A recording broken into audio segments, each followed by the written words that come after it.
Bendera minta Kementerian menyemak semula prosedur MM2H supaya boleh dilakukan dalam masa sebulan dan bukannya sehingga akhir tahun.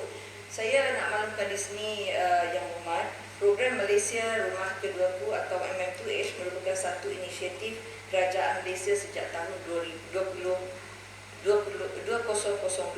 untuk menarik dan menawarkan peluang kepada warga asing yang mempunyai kemampuan keuangan yang tinggi serta memenuhi syarat untuk menetap dan merancangkan ekonomi di Malaysia melalui subsektor pelaburan, hartanah, pendidikan, perubatan dan automobil.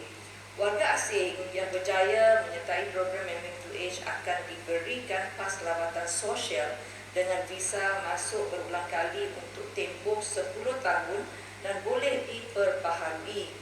Walau bagaimanapun Tuan Diri Betul, sejak 18 tahun pelaksanaannya, program MM2H ini belum pernah dikaji semula.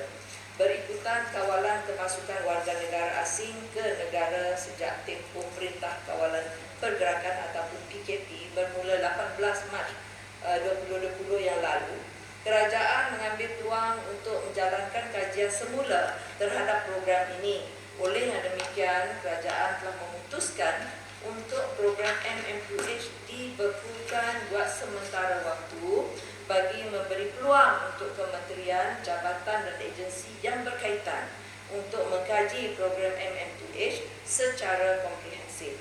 Antara perkara-perkara yang akan diteliti dalam kajian ini termasuklah kriteria, syarat-syarat, insentif serta kajian perbandingan dengan program-program luar negara yang setara dengan program MM2H seperti Citizenship by Investment ataupun CBI atau Residence by Investment ataupun RBI.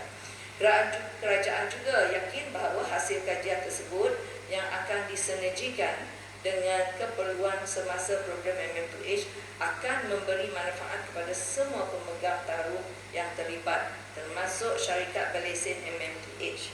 Ini juga akan menjadikan program MM2H setanding dengan program seumpamanya di peringkat antarabangsa.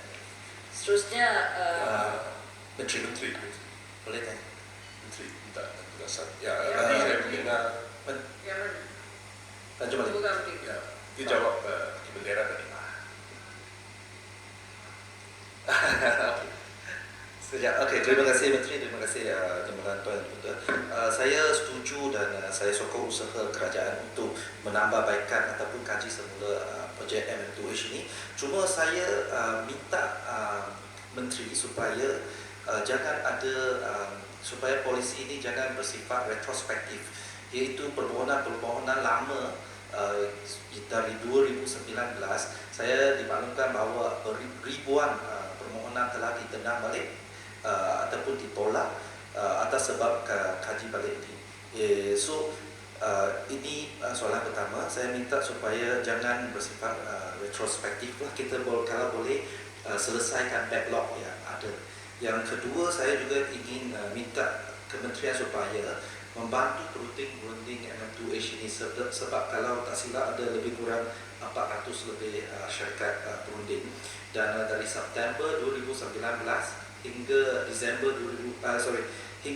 2020 kalau kita mengikut kenyataan Motek 2 hari yang lepas, dalam tempoh pembekuan ini mereka tak ada apa-apa pendapatan, malah mereka perlu bayar balik deposit yang sebelum dibayar oleh pelanggan. So saya rasa ini melibatkan satu jumlah yang besar. Saya minta Motek boleh tolonglah kawan-kawan kita. Terima kasih. Sebenarnya untuk makluman Yang Berhormat, kami di Motek hanya membantu untuk memproseskan.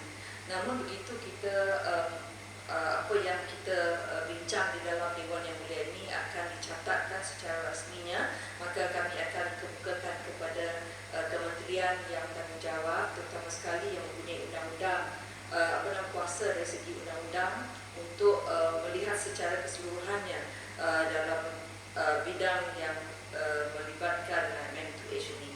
Tapi kami tidak ada kuasa undang-undang, ya. Kami hanya mempunyai kuasa dari segi administratif saja, Yang Berhormat. Namun begitu, seperti yang saya nyatakan tadi, insya-Allah oleh kerana ianya akan direkod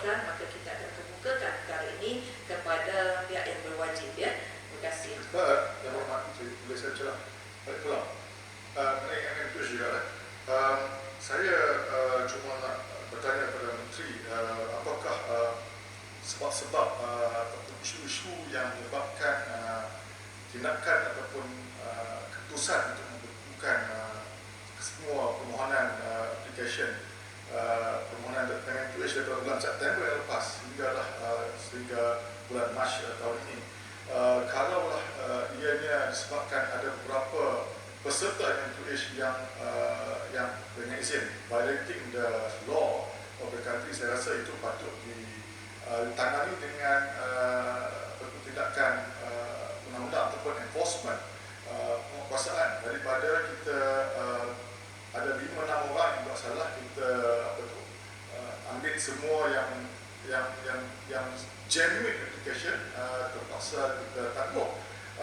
Ini secara tidak langsung menyebabkan image negara kita tidak setanding dengan negara jiran yang begitu agresif untuk saya nak tanya soalan saya, bagaimanakah untuk menangani berapa lama lagi kementerian nak ambil masa untuk mengkaji, sebab saya rasa kena buat secara cepat mungkin. Terima kasih.